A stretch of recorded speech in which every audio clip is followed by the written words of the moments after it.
TIFU by making my neighbor think I beat my wife. So for some context, I'm a really calm, reserved, easygoing guy. My wife is the more talkative and intense person usually, so we have an inside joke where I pretend I'm some stereotypical, loudmouth, abusive husband. I'll say things like, who said you could leave my house without my permission, or I don't work in the coal mines all day just so you can dress like some cheap whore. I was doing some woodworking on our driveway yesterday and she brought out some iced tea. I jokingly told her this better be good or else you're getting another black eye, and my elderly neighbor was standing outside and heard it. My wife got a text from our neighbor a few hours later saying she heard it, that she'd be a witness if my wife wanted to get a restraining order, divorce, etc. We obviously told her we were joking around, but now she just thinks I'm intimidating her into lying about it to protect me. TLDR, joked about beating my wife, neighbor overheard, and now thinks I'm an abusive husband. At least you know, in case of emergency your neighbor cares about one of you. Your wife will get pulled out of the house fire. Your neighbor might stop for a cigarette before they consider going back in for you. The sucky part is that your neighbor will always be convinced that you're abusive. My ex and I were once watching a movie at home with our patio door open. In the middle of a loud, screaming fist fight scene, the landline phone rings. My ex answered it. She listened for a few seconds, looking puzzled. Then she burst out laughing. Turns out it was our neighbor behind us, and she was calling to see if my ex was okay. She had heard the TV and thought we were having a row, a Donnybrook, if you will. I guess we needed to turn the TV down. A Donnybrook, if you will. I was about 7 months pregnant at the time and had gone to bed with my makeup on. Woke up the next morning and really didn't look too closely in the mirror. I had a toddler as well and was just getting going on breakfast and activity time. I was dressed in my husband's sweats and a tank top. I heard a knock at the door and went to go see who it was. Turns out, our propane tank, we run our washing machine, heat etc. on propane, hadn't been filled in a while and the tech was out to check if we needed more. I opened the door and this older man, that I've spoken to many times, just goes white. He can't look at me in the face and seems so uncomfortable, and I can't figure out why. I've spoken to this man before. He knows my husband and my family. He's a very nice older gentleman.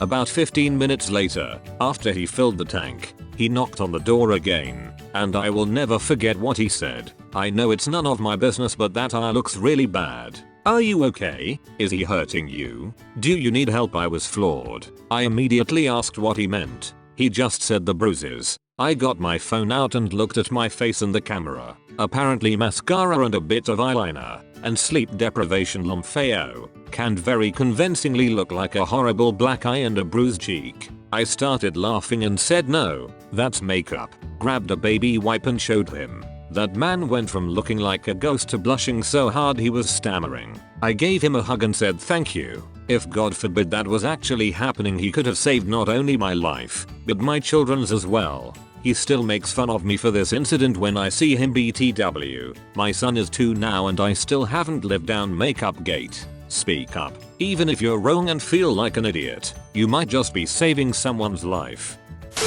Kind of cool of the neighbor though. Wish more people reached out when they see something like that. Yeah, she sounds like a good person. Too bad she's dead now. I mean, she's a witness. She had to go. Your neighbor grew up in a time where battered women couldn't leave as easily as they can now, and even now it's not easy. Bless her for caring, even if it is terribly misplaced. Reminds me of when I had a black eye. Patient punched me at work and went to the supermarket with my then BF, who was quite significantly bigger and stronger than me. Lots of people asked me if I was okay, and the one time we went into different aisles a guy came over to check I was alright. I hope that actual domestic violence victims are as well looked out for by their communities as I seem to be. Yep, my then new girlfriend of less than a month, been together now 13 years, married, kids, dog etc. Gave blood and bruised, like bad. Her arm looked like someone hit it with a freaking bat. Her friends were pretty sure I did it at first. They questioned her pretty good one night. I am also a big dude, brush cut, bearded. Good on them for the concern, but still sucks to be thought capable of doing something like that. One time my husband was deployed, so I drove from VA back to see family in NY in the middle of winter. I had stopped at a gas station and went inside, slipped on the flooring and smashed my face on the counter. No big deal. Broken glasses and a couple of black eyes. I laughed it off.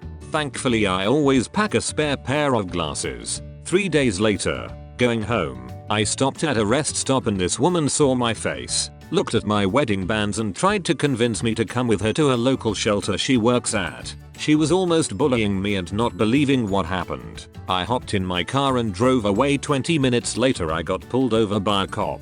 Told me about the lady who called, etc., and I cracked up laughing. I pulled out my military dependent and told him why boat my husband was on and he could look up that it was out to sea. I even told him what city and gas station I slipped and fell in.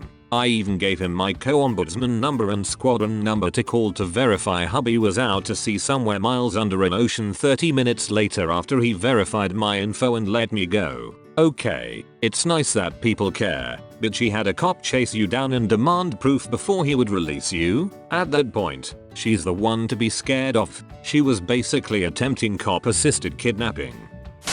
To be consistent, you should go to the neighbor and tell her you better be silent or my syndicate will take care of the issue. Capacity? My wife and I were joking about doubling down, since she'll never believe the truth at this point. Going up to her and saying you should forget what you heard, or else my wife will regret it.